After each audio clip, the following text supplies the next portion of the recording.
Mga kaibigan, pakinggan po ninyo ito kung paano nyo mararamdaman ang galit at saka pagiging professional ng Pangulo at kung paano niya i-handle ang problemang ng ating bansa at pamilya. Mahirap po kasi yan. Ito ay kaugnay nga po nung sinabi ni Amy Marcos na siya ay gumagamit ng illegal drugs kasama ang pamilya at anak. Itinanong po at first time na humarap sa media ang Pangulo tungkol dyan. Mabutit tinanong, pero tingnan niyo kung paano sumagot. At kanyang itinuring din na hindi ang kanyang kapatid ang kanyang nakita sa telebisyon nung panahong yung nagsasalita laban sa kanya. Hindi lang daw siya, pati yung buong pamilya nila iba ang tingin. Ibang-iba na si Amy Marcos. Hindi daw siya ang kanyang kapatid. Anong ibig sabihin nito? Pakinggan nyo at inyong tingnan paano magsalita, paano mag-respond sa tanong ang Pangulo. Makikita ninyo kung paano siya sumagot sa ganitong klaseng sensitibong issue. Good afternoon, sir. Sir, how do you respond to the drug use accusations made by no less than your sister, Senator Amy Marcos, against you and the First Family? Sir, were you hurt by her accusations, and how do you explain these claims to the public? Ayan o. It's anathema to me to talk about family matters generally in public.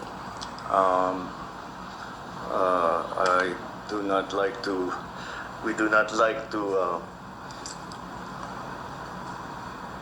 show our dirty linen in public. I'll just say this much. For a while now, we've been very worried about my sister. When I say we, I'm talking about friends and family. And the reason that is because the lady that you see talking on TV is not my sister. Wow. And that view is shared by our cousins, our friends. Hindi siya yan. Hindi siya yan.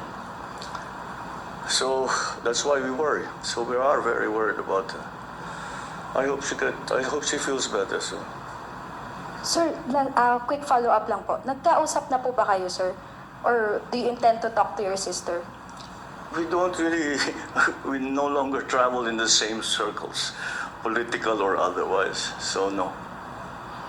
Okay, thank you, Mr. Thank you, sir. President. For the last question, Kat Domingo, ABS-CBN.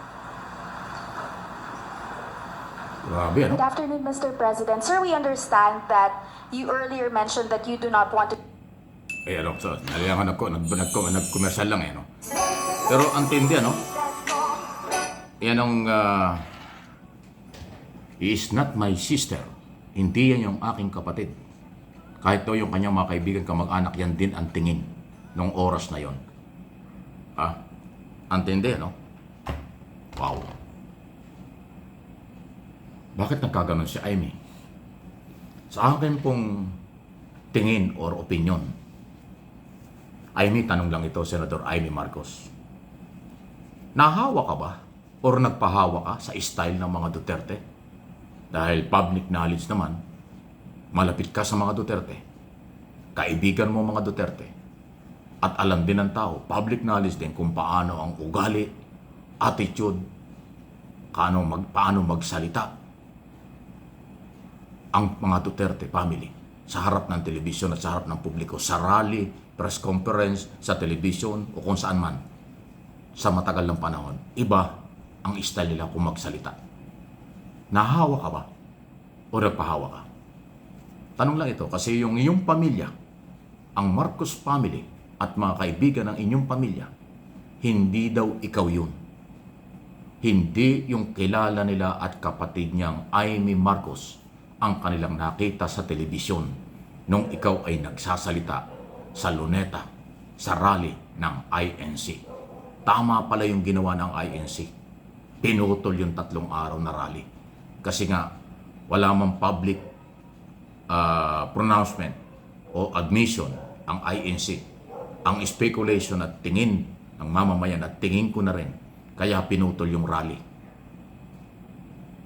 Matapos na ikaw ay magsalita kasi hindi nila inaasahan yun. Very unprofessional, very unethical ang ganong galaw. Kasi private yan. Sabi nga ng Pangulo pribadong buhay yan. Pwedeng pag-usapan, ayaw nga niyang pag-usapan. Ayaw nga niya sumagot kahit maaari, kaya lang nandoon na siya Press conference yan, itinanong siya ng media, so kailangan niya sumagot. Kasi nga, pag buhay ng pamilya, dapat hindi ipinupusa sa publiko ito. Diba? Matagal na pala silang hindi nag-uusap at nagkikita. Bakit hindi sinasadya? Bakit hindi sadyain ni Amy Marcos kung totoo nagmamalasakit ka at yun ang iyong sinasabi doon sa harap ng rally? Nagmamalasakit ka kaya in-expose mo yung sa paniniwala mo yung ginagawa ng iyong kapatid.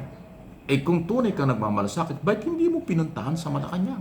Hindi ka naman siguro tatanggihan kung tunay na malasakit ang lakad mo. Bakit mo sinabi sa telebisyon ang problema ng pamilya? Yan po yung tinatawag nating unprofessional, unethical na isang public official. Kaya durog na durog ka, Amy. Durog na durog ka rito. Parang hindi ka isang ina. Parang hindi ka isang politiko. Parang hindi ka isang senador ng republika. Yung ginawa mo. Nahawa ka na sa pamilyang dinidikitan mo. Humiwalay ka sa pamilyang Marcos, dumikit ka sa mga Duterte, anong nangyari sa iyo? Anong sabi ng Pangulo? Hindi yan ang aking kapatid. Hindi si Amy Marcos ang kailang narinig ng mga oras na yon.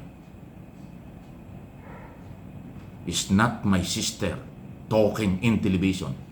Parang gano'n ang dating mo ng paliwanag. Actually, mahaba yung question and answer na yan Yun ang matindi.